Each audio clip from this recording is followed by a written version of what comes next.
Hi there, my name's Gill Tiny. I'm from Collaboration Global, and this is our podcast, Being Human, Hidden Depths. I'm going to be interviewing some of our members from Collaboration Global, and they're going to be sharing with you their extraordinary lives. Although they would probably believe they're just normal, everyday, average humans, but they are extraordinary. A bit like you and me. We all have our story to tell. We've all been through difficult times, and we've come out the other end having learned an extraordinary amount about ourselves that we can share with others.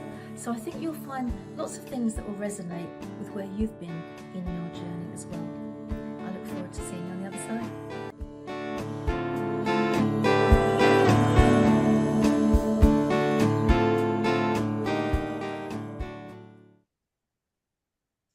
Hello and welcome to Being Human Hidden Depths with a very special episode.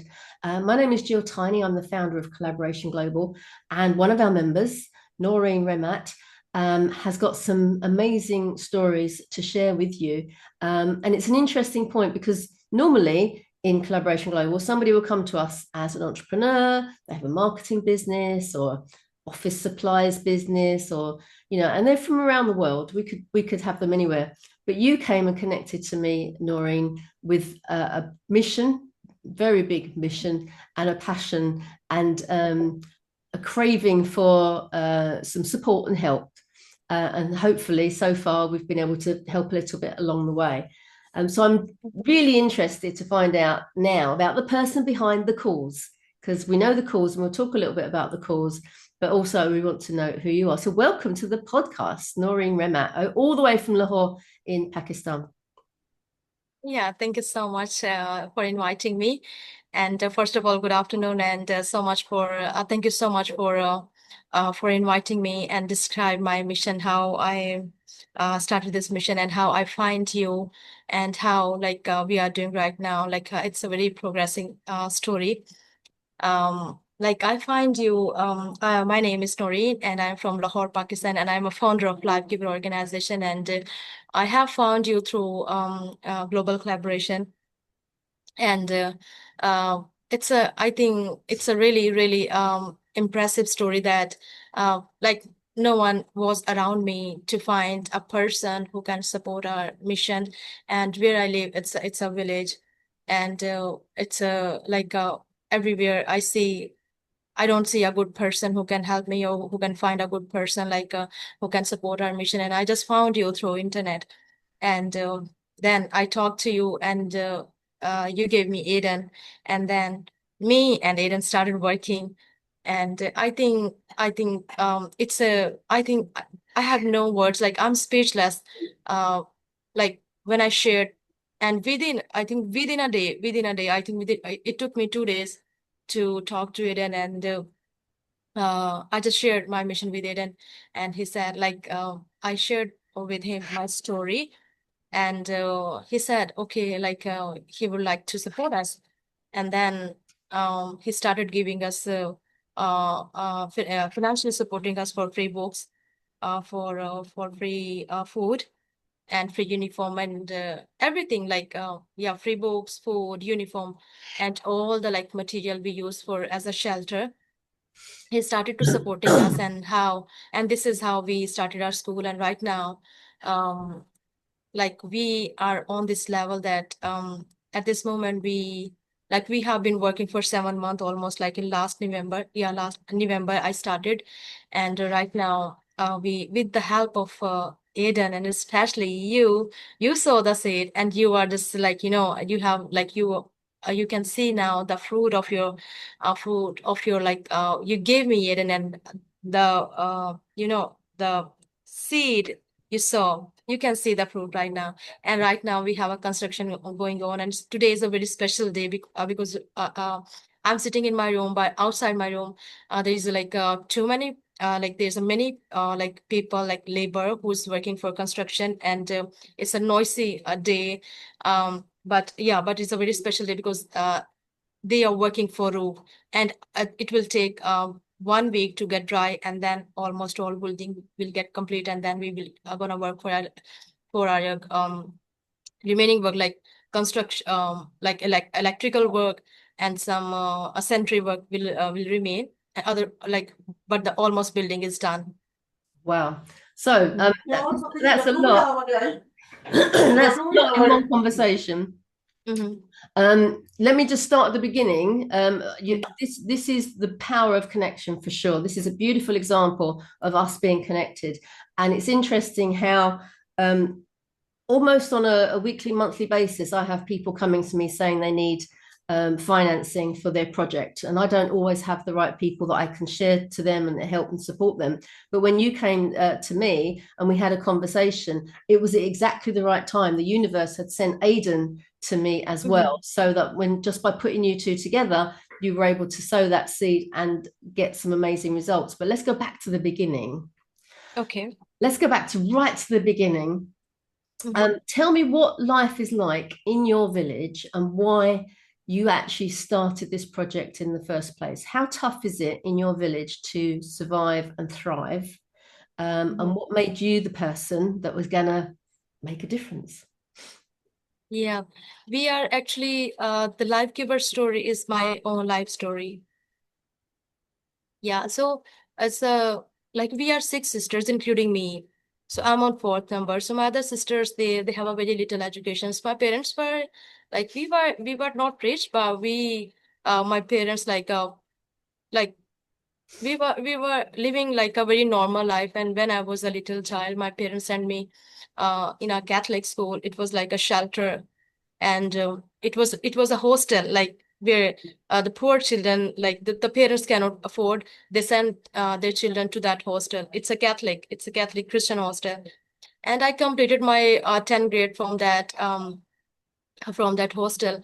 And when I came home, when but when I came home, and also when I have a summer vacations, like every year we have a 3 months summer vacations, I always say that children in my village, they don't have like education. They're just spending time on streets. And we in our street in our village, the parents, we don't have a like a good life, like very low income professions in our village we have. And they cannot find a good income for to support their families. So we have like 2 or 3 schools, but they are so expensive, like a normal child cannot attend that school. So it when I like and this thing like always hurt me, that what I'm having, other student, like other children, they don't have. So I should give them what I have.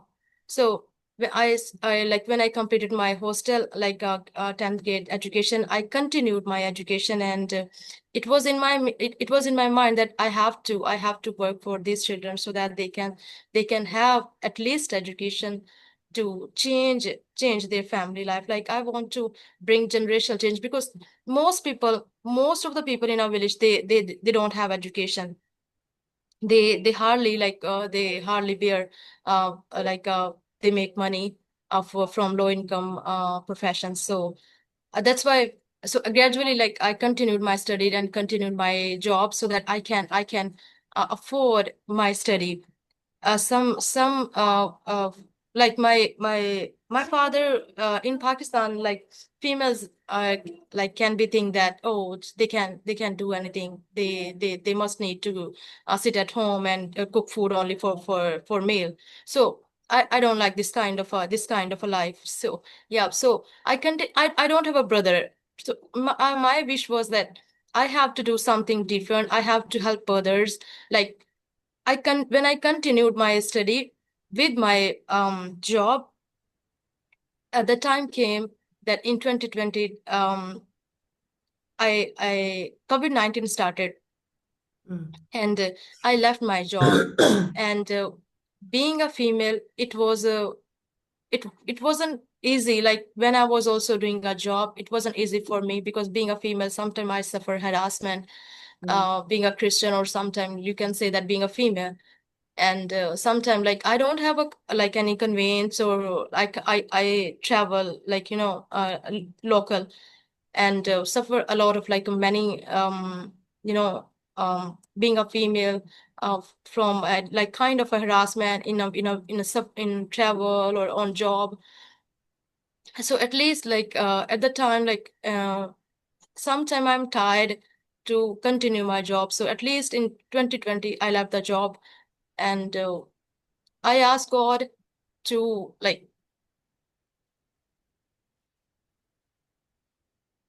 handle all the things. It's an emotional thing to go through, Noreen. Don't Yeah. Don't worry. But I know what it feels like when God feels like it's the only option. God, I'm doing everything the right way.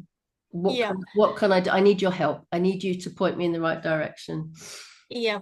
Because where I live, it's almost like all people are uneducated. So professional, jobs we can find in our area for people who have education. Yeah. So being a female, it's I have a hard time.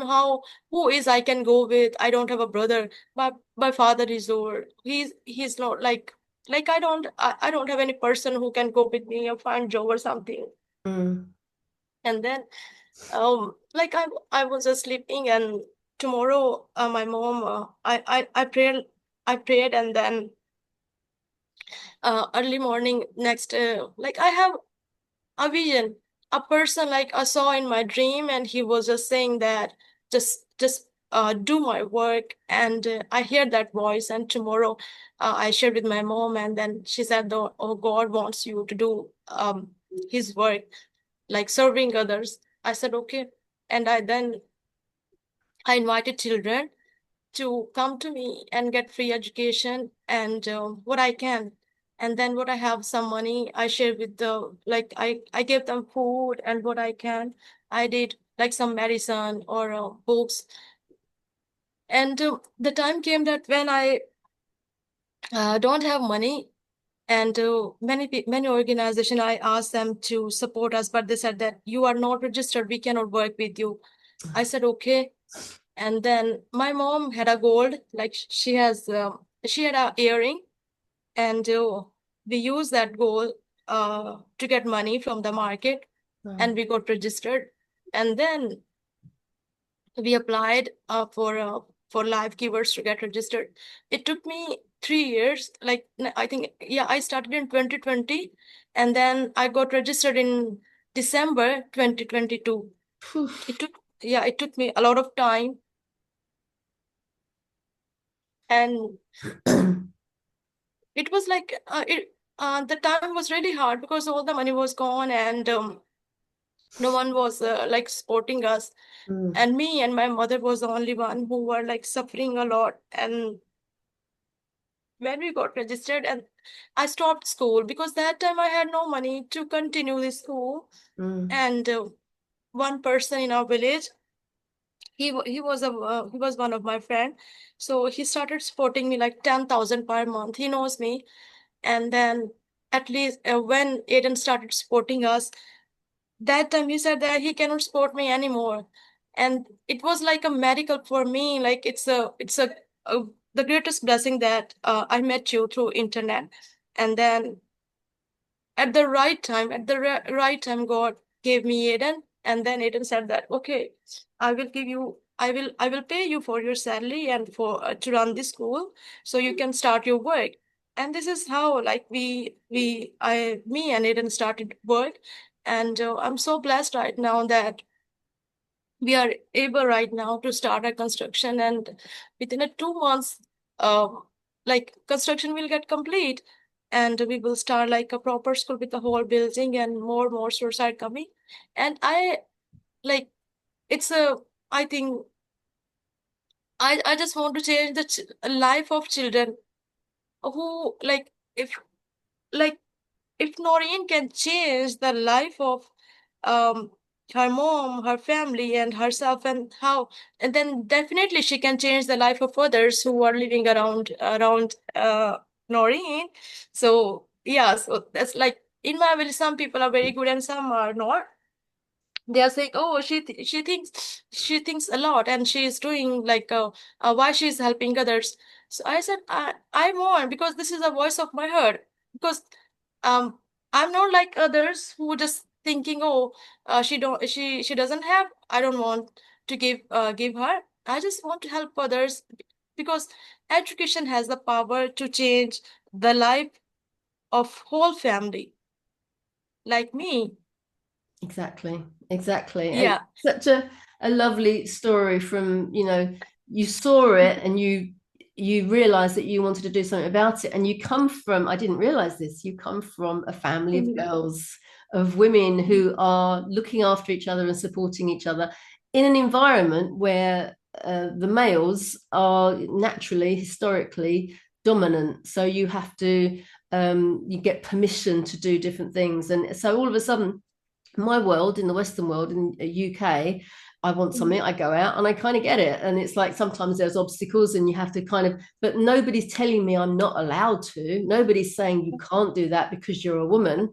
I remember when I was a child, my dad was a docker. So basically, he was on the ships in the docks and he was offloading all the goods that were coming in. So he needed to be strong. And so I was about 6 or 7, and my mum said to me, "What do you want to do when you grow up?" And I said, "I'm going to be a docker like my dad." And she went, "Dockers aren't women. You can't do that." And I remember at the age of 6 turning around and going, "Well, I'll be the first one then."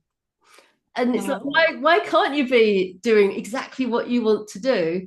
And now, so many years after, in the Western world, we still have that luxury of going, you want to do it, off you go. And 9 times out of 10, there'll be men around you to support you, but there will definitely be women around you to support you. And you're kind of 20 years, 30 years behind us, in that you are just coming out of that phase, and women are now going, so I'm going to do this now. So the women of Pakistan are kind of coming together to make sure they support each other. And ultimately, as we say in Collaboration Global, it doesn't matter whether you're a man or a woman, gay or straight, black or white, Christian or Muslim, or anything else in between. They're just labels that we put on each other. We don't need the labels. If you just take all the labels away and say, you're a human being first, it's like, okay, and you want to do a good thing. Brilliant. How can we help? What can we do? And we'll find a way to make it happen. And I do think that there is a universal law, a wonderful being that looks after us and kind of sees what's going on and guides us. And the fact that you came to me at a point when Aidan had come to me at the same point, it was a perfect union. And at some point we will have Aidan on doing a podcast as well. He's sleeping at the moment because he's over in Brazil. How wonderful is that somebody in Brazil is helping somebody in Pakistan because of somebody in the middle that's put the two together. So it's a incredible story. Without the internet, it never would have happened, which is incredible. I'm curious now, going back even further, not just when the project started of teaching children in your village to give them an education, but when you were a little girl at the age of 7 or 8, what was the sort of things that you loved to do? What made you happy when you were a little girl? Okay, can you repeat this, Christian? When you were, say, 7 or 8 years of age, and you were having fun and you were really, really happy, what were you doing? What did that look like? What were the things that really made you happy when you were little? Actually, I don't like when I was in this age. I just love to, like, I just want to love, and I did. Yeah, and I always loved to help others. Like when I was in hostel, when I was in 7 and 8 years. So I was so innocent. Like, yeah, I was so innocent. I was like, they were giving me chance to look after other students, help them in their study. I was like a very like a responsible person or very innocent, but sometimes I was like, if I'm laughing, so I love to laugh and help others. So when I was I still remember. So definitely, if I'm still like, if I were 7 and 8, and definitely still I would love to make happy. Like I just want others to feel happy, and how we can light their burden, so that like just want to have a fun with them, like how we can improve their lives, being even a student, even a child, how we can help others. Because if you are learning something from your child, like your childhood age, so you're gonna do the same thing when you are getting older. Yes, exactly. And that's the point of the question, really, is you can see when people are 7 or 8, you can map almost where they're going to go and what they're going to do. And what you just said is perfect, because the fact that you love to love, and I know you do, because even when tough times are tough, and we've had conversations, there's always a smile at some point that you go, oh well, let's get on with it, and it will be okay. And you've got a real determination to go forward. When was the seed? I know when you said that your mum was the one that was pivotal in you doing this. Was there a moment when your mum said, God's told me that you need to be in service and that you need to help these children? Was there a moment when you thought, I can't do this, it's too big, or I'm not the right person, or I don't know enough? Were there times when you doubted yourself and your ability? Like my mom already know my nature. My mom already know my nature, and when I shared with my mom my dream, and she told me that, oh, we don't have enough money to support others. So I said it's okay. Um, we we can give all things free. Even we cannot give them money, but definitely study is free. Like I can, what I have some, we can give, we can buy books for them, and then I started buying books, board chairs for them, and gradually, like they started coming to me, and many people started, like people know me in my village, uh, but they start sending their children because they believe in me, and we have a fun with them. But at that time when I shared with my mom said, oh, we have only gold to sell, like to sell, and we don't have any other thing to sell and get some money and support for children and get this school registered. We got stuck at that time, but we took this decision to gold must be it should be go like it should be like it will give us money, and then we will be able to do something. And because all the, like my salary was not enough for when I was doing job, my salary wasn't enough to support my like like uh like all the expense we have, like bills or food. So we went to the market, and but my mom said that we can do that. So but she said, okay, God is there who will provide everything. His her faith was so strong, and we both went to the market, and we sell, and like we use that gold for selling, and get that money and pay to the governments to get like all the like bear the expense. And at least like it took me 2 years, but that time money was enough to pay all the expense to get registered.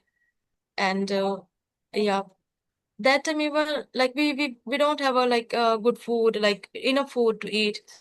We don't have vegetable every day, and don't have a, like we have a bread, and we don't eat like vegetable for, like you can say, for until we have this registration certificate.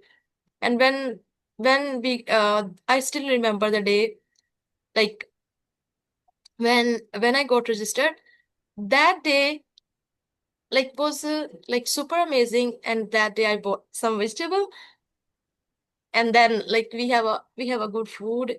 And yeah, and then we started, like I think we started our like good journey with the hope. And like God is like really amazing. He like us, like me and my mom, we always have a dreams. If Mm-hmm. something like is going to happen wrong with us about our work, he just give us some sign before the night, Mm. yeah, the night before. And if we have a good news about our work, he just show us some sign that show us that he is with us, and something good news is going to happen. So that's the blessing. Like since we started our work, we have dreams. We can know easily how like what tomorrow can happen, and it's good or bad. Yeah, so this is the greatest blessing. Yeah, yeah. I mean, the comparison, it can't be avoided between what you're going through and what business owners in the UK and the Western world are going through.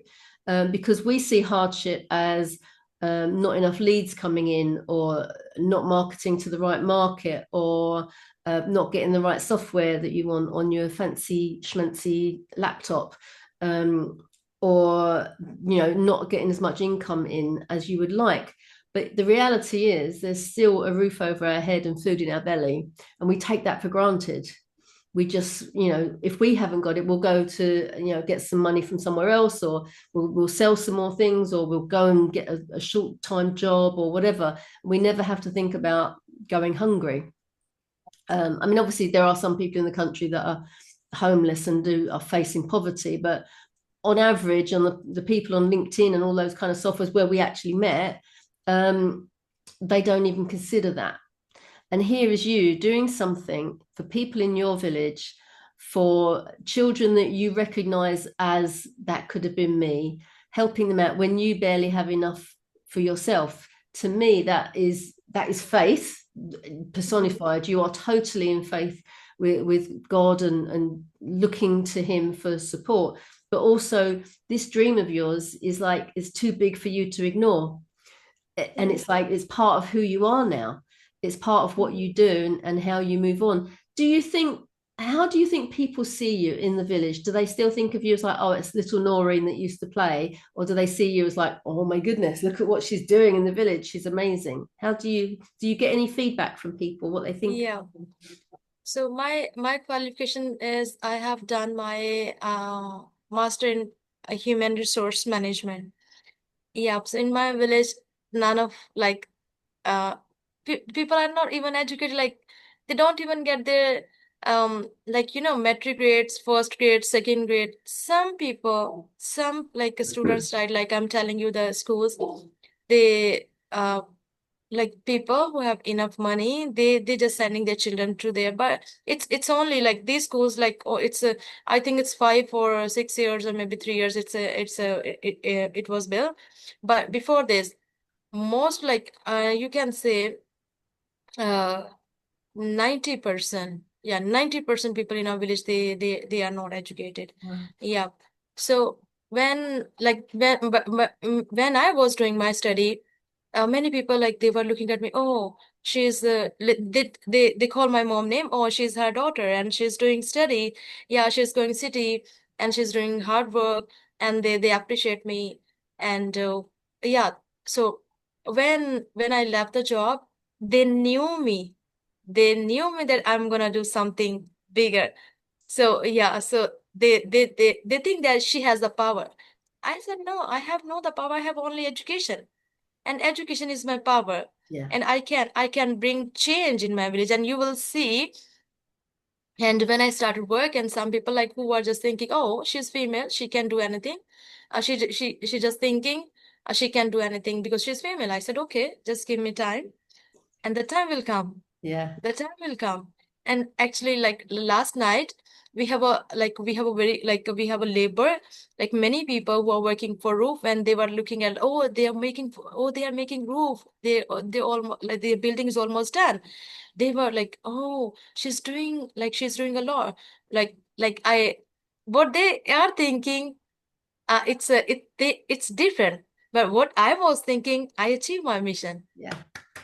You did. You Yeah. did. Well done. Yeah, absolutely. Yeah. So what about Noreen in 5 years' time? Where do you see the school going? Where do you see you going? Are you going to be Prime Minister of Pakistan? Where's it going to take you? I just, I have very, definitely, like, if I get the chance, so definitely I would love, because I just want to bring change in my community.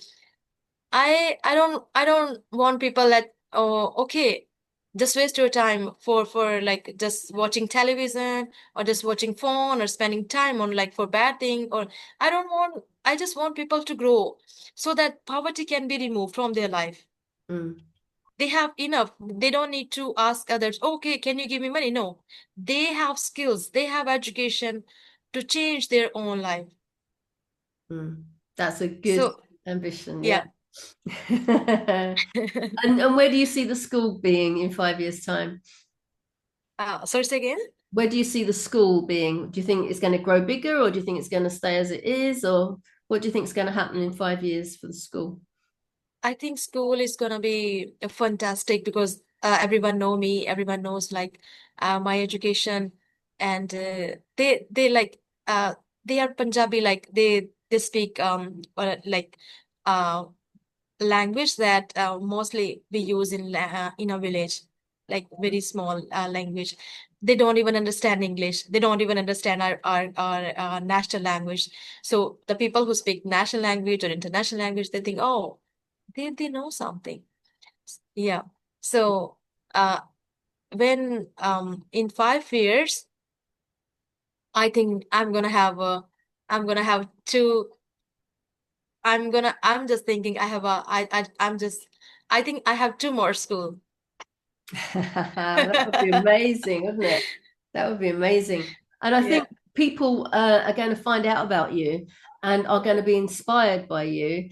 And hopefully there'll be little Noreens all over the country and further afield doing exactly what you're doing in order to make that difference, because there is need everywhere, isn't there? There's need for people to be educated, for people to come together, to find the talents and the skills that they've got and unearth those so that they can get a proper and getting that education helps them to get those jobs, doesn't it, in the future? So I'm curious now, you are also working with your school to pay back Aidan what is being sent over, but not in the way most people would expect.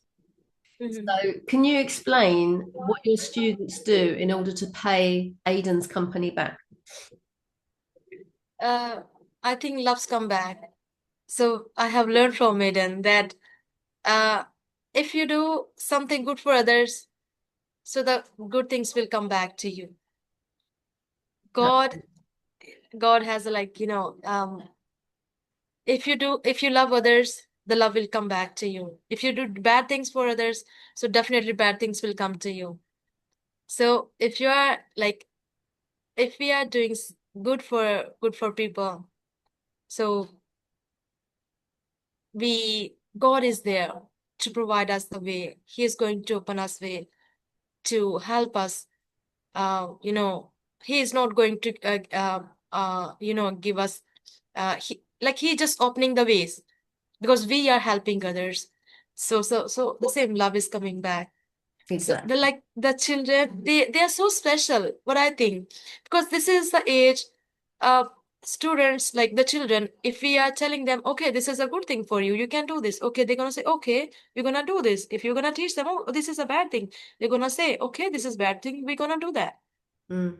So this is the time you can make good things put in their mind, and like what you're gonna sow right now in their minds, they will do when they grow. Yeah. Yeah, for sure, for sure, and that's what I love. He's named it. He's sent over the uniforms, and you've got Global Love Farm Yeah.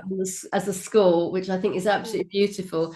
And it is quite literally their job is to send love to the people that are supporting them through Aidan's company, which is the world's greatest experiment.